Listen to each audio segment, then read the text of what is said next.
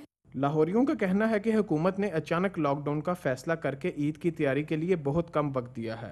ان کو چاہیے تھا 2 مارکیٹس کرتے 1-2 دن کے لیے، پھر وہاں پہ لاک ڈاؤن کرتے جو سمارٹ. اب ایک دم سے اس کا آ گیا بیان اور رات 12 بجے لاک ڈاؤن ہے، تو لوگوں نے تو نکلنا ہی ہے باہر. ایک دم پتہ لگا ہے کہ لاک ڈاؤن شروع ہو گیا تو رش بھی کافی زیادہ ہو گیا اور اسی تعداد میں اتنے زیادہ لوگ ہیں ابھی. شہریوں نے ایک ہی روز بازاروں میں عوام کی اتنی بڑی تعداد دیکھتے ہوئے حکومتی فیصلے کو غلط قرار دیا.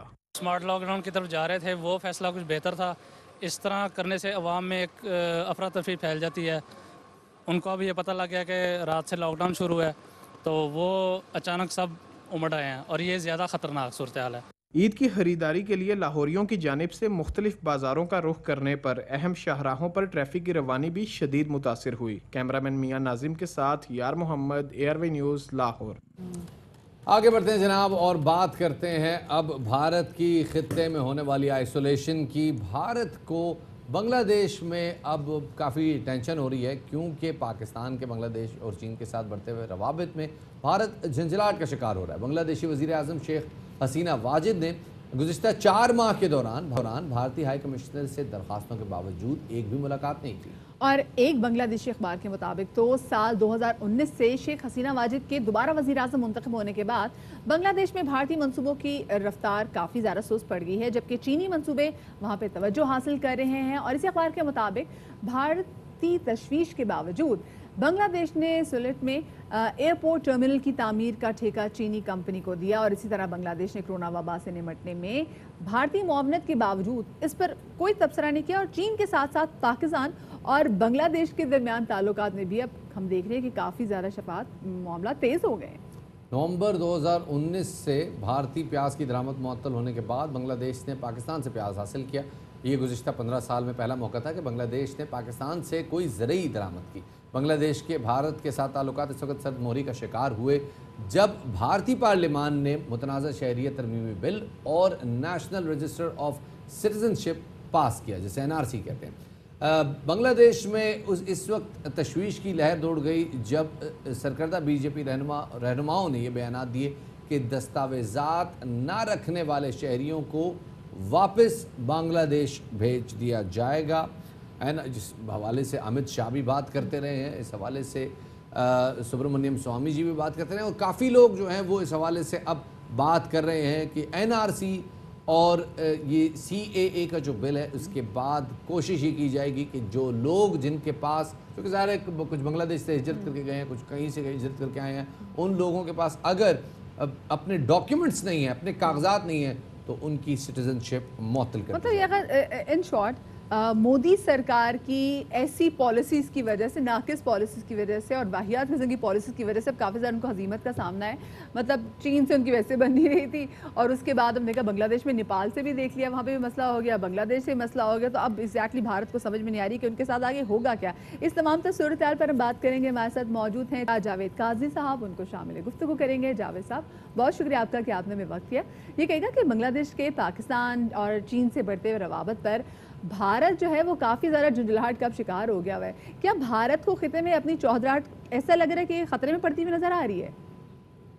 جی، بہت تیزی سے بھارت نے اپنی جو فورن پالیسی ہے، جو فورن افیئرس ہیں، اس میں بہت بڑی شکست ہوئی ہے ان کو. ابھی آپ نے ایران میں دیکھا ان کے ساتھ کیا ہوا، اور ساؤتھ ایشیا میں نیپال ہے، سری لنکا ہے، وہ پہلے ہی قائب تھے.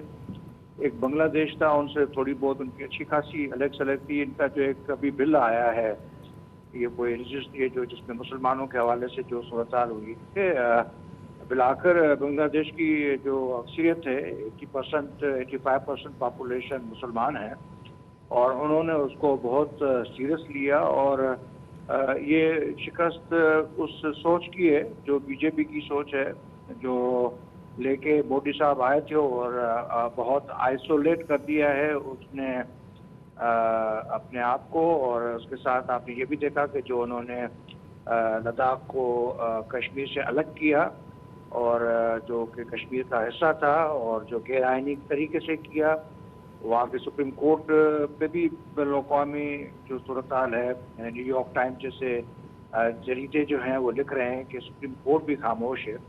پر آپ نے دیکھا چائنا نے ان کے ساتھ کیا کیا، اور اس صورتحال میں بنگلہ دیش محسوس کر رہا ہے کہ وہ تن و تنہا یا اس طریقے سے نہیں رہ سکتا، اور بالخصوص شیخ حسینہ صاحبہ کی جو پارٹی ہے یا رولنگ گورنمنٹ ہے، اور ان کا میرے خیال میں یہ تیسرا ٹینیور جو ہے وہ ہے. اور جاوید صاحب ابھی جب سے مودی سرکار آئی ہے تب سے لے کے اب تک کوئی 22 بائی لیٹرل ٹریٹیز سائن کر چکا ہے بنگلہ دیش بھارت کے ساتھ. ان کا کیا مستقبل دیکھنے جا رہے ہیں؟ کیا بنگلہ دیش خود بھی اب ایک پیراڈائم شفٹ کی طرف جا رہا ہے؟ نہیں، میرے خیال میں ان کے 2-3 جو ٹریٹیز کے حوالے سے جہاں جو ایک پروجیکٹس تھے وہ بہت سلو ہو گئے ہیں. اور آپ نے یہ بھی دیکھا کہ جو پہلے بھی تنازعات تھے پانی کے حوالے سے ان کے ساتھ. دیکھیں بیسیکلی جو بنگلہ دیش کی اکانومی ہے بہت ڈپینڈنٹ ہے انڈیا پہ. ان کے را مٹیریل جو ہے اس کی جو انڈسٹری کا وہ وہاں سے آتا ہے. آپ دیکھیں ان کا جو گارمنٹس ہے اس کی جو بھی گرے کلوتھ ہے یا جو بھی اس میں جو ہیں وہ انڈیا سے زیادہ آتے ہیں، اور وہ جو ہے وہ ایک بنا کے وہ بھیجتا ہے، وہ کہ ویلیویٹ کرتا ہے بنگلہ دیش، اور بہت بڑی انڈسٹری مارکیٹ انٹرنیشنل سے کیپچر کی. تو اس میں کوئی پریشانی کی بات بھی نہیں ہے. جس طرح ابھی آپ نے دیکھا پیاز جو ہے وہ جو بند ہوئے وہاں سے تو انہوں نے پاکستان سے منگوا لیے. پاکستان وہ سب کچھ دے سکتا ہے جو ان کو انڈیا دے رہا ہے. دیکھیں ایک چیز مجھے جاوید صاحب میں یہاں پہ یہ بھی پوچھنا چاہوں گا کہ بزنس ٹائز تو ایک طرف ہے، لیکن انڈیا میں جو ریلیجس پرسیکیوشن شروع ہوئی ہے مسلمانوں کی، بنگلہ دیش کو اس پہ اب تحفظات دیکھنے میں آ رہے ہیں، اور خاص طور پہ بنگلہ دیش میں آسام سے اور دیگر علاقوں سے، خاص طور پہ بھارتی بنگال کے علاقوں سے اب ایک انفلکس بھی شروع ہو گیا ہے جو کہ بنگلہ دیش کے لیے بڑا مشکل ہوگا مینیج کرنا. آپ کو لگتا ہے کہ اگر بھارت یہی پرسیکیوشن جاری رکھتا ہے تو کیا بنگلہ دیش اپنی لک ایسٹ پالیسی کو لک نارتھ پالیسی میں کنورٹ کر دے گا اور وہ چائنا ڈیپینڈنٹ ہو جائے گا؟ چائنا ڈیپینڈنٹ ہو جائے گا، لیکن ایک چیز جو شیخ حسینہ صاحبہ کے لیے بہت پریشان کن ہے کہ ایک اوپینین بن رہا ہے، سیریس اوپینین بن رہا ہے وہاں کی پاپولیشن میں، اور اس کو شیخ حسینہ صاحبہ اگنور نہیں کر سکتی. اور وہ جو ہے بالخصوص جو مودی نے مسلمانوں کے ساتھ کیا ہے انڈیا کے اندر، اور یہ میں بار بار ہی کہہ رہا تھا کہ یہ بلا کر ان کو جو ہے شیخ حسینہ صاحبہ کو ایک پوزیشن لینی پڑ جائے گی. اب صورتحال یہ کہ ہم جو پاکستان ہے ساؤتھ ایشیا کے اندر، پاکستان کی فورن پالیسی کا سب سے بڑا امپورٹنٹ پلر جو ہے وہ ساؤتھ ایشیا کے اندر فورن پالیسی ہے. تو اس کے چائنا کے سفیر بھی جو بنگلہ دیش میں موجود ہیں انہوں نے بھی ایک پریس کانفرنس میں کہا ہے کہ جی بنگلہ دیش ہمارا بڑا قیمتی الائے ہے اور ہم بنگلہ دیش کو پرائیورٹائز کریں گے. یہ کوئی فری ٹریڈ ایگریمنٹ کی طرف بات جاتی ہوئی دکھائی دے رہی ہے، اس کا امپیکٹ انڈیا پہ کیا ہے؟ بالکل بالکل، لیکن ساتھ ساتھ دیکھیں نا ہماری ایک بہت بڑی ہسٹری ہے، کامن ہسٹری ہے. آپ دیکھیں کہ یہ جو 23 مارچ کا ریزولوشن ہے اس کے دو بڑے پرائمری جو لوگ تھے وہ قائد اعظم محمد علی جناح تھے اور شیر بنگال فضل حق تھے. اور بالکل برابر کے حوالے سے یہ لاہور کی جو 1940 کے قرارداد ہے. ہماری ایک بہت بڑی کامن ہسٹری ہے کہ ہم نے جو آل انڈیا میں یونائٹڈ انڈیا میں ہم نے جو ایک پوزیشن رکھی تھی اس میں جو مسلمانان بنگال جو تھے وہ ہمارے ساتھ ایک ہی فوٹنگ پہ تھے. یو پی کے مسلمان اور یہ ہمارے جہاں پاکستان آج بنا ہوا ہے وہاں کے مسلمان اور بنگال کے مسلمان. تو ایک بہت بڑی کامن ہسٹری ہے، بڑی کامن ہسٹری ہے، اور ڈیفینیٹلی اس کا امپیکٹ انڈیا پر بھی آئے گا. بہت بہت شکریہ جی جاوید قاضی صاحب موجود تھے. آگے بڑھتے ہیں اور ابھی آپ کی اہم ترین خبر سے آگاہ کرتے چلیں کہ چلاس کرونِ محلہ میں سی ٹی ٹی نے ملزمان کی گرفتاری کے لیے گھر پر چھاپہ مارا ہے اور فائرنگ کے تبادلے میں 2 ملزمان ہلاک اور 5 سی ٹی ٹی اہلکار شہید اور 5 زخمی ہو گئے ہیں. پولیس یہ کہتی ہے کہ چلاس فائرنگ سے 2 شہری بھی جاں بحق ہوئے ہیں اور زخمی اہلکاروں کو اسپتال میں منتقل کر دیا گیا ہے.